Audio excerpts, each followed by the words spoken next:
I keep rewriting it all the time because I like it better afterwards. And this one, you may have heard one version of this, but it's called After I Die, which seems a strange title for a poem away from this, but I hope that comes through. She will finally get a cat, maybe a dog or two, shut up the house, take a long trip to Thailand, sell the television, cancel the morning paper, give away my computer and hand tools, and thoroughly clean my office. Balance her checkbook by hand. Buy only practical cars, no Alfa Romeo for her. Stop hiding her chocolates. Eat Sunday breakfast at home. Build a fire on rainy nights. Play my favorite symphonies. Read my poems out loud. Visit the place of my ashes. Walk the long, wet beach.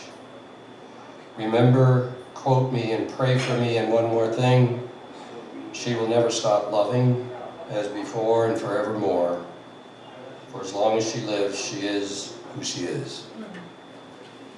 So that's one.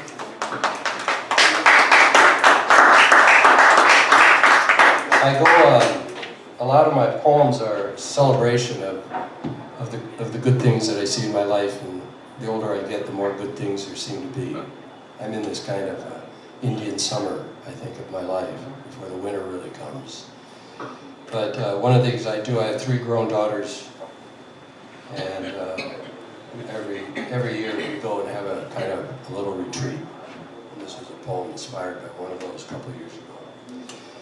My 3 daughters are chopping vegetables. The rented house is filled with curry smells.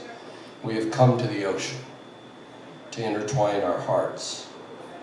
The thin air of rented housing is filling up. The rice pot is boiling over.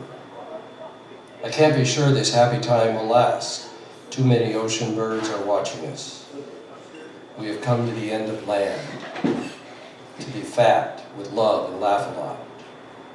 The memory of past regrets gives way gradually to the cooking of chard, the slab of cards on the table. We play like children, tell lurid stories, shoot the moon. No one wins or loses. Like waves that arrive with a roar and recede with a whisper, we keep coming. The chard is done, the rice is plump, the time has come, the time is now. I'll read one more and then somebody else. This is called Our Daily Bread Reunited. I used to think that the story of my oldest daughter and I could have been one of those Oprah stories. But anyway, this comes out of that long journey. What a splendid day to live in my neighborhood. Walk the same steps, open the same doors.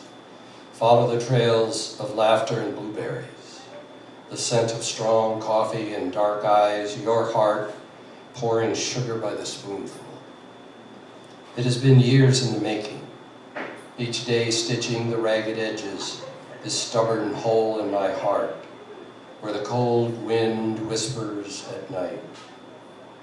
This morning, a soft summer breeze teases the kitchen window curtains, ruffling tender shoots and flower heads in small vases. You pass by in pursuit of those you have gathered close.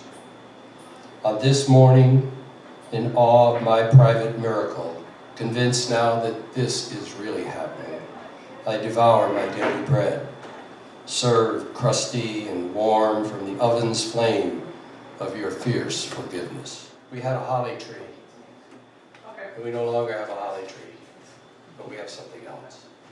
So this is my gratefulness for the holly tree while it was there.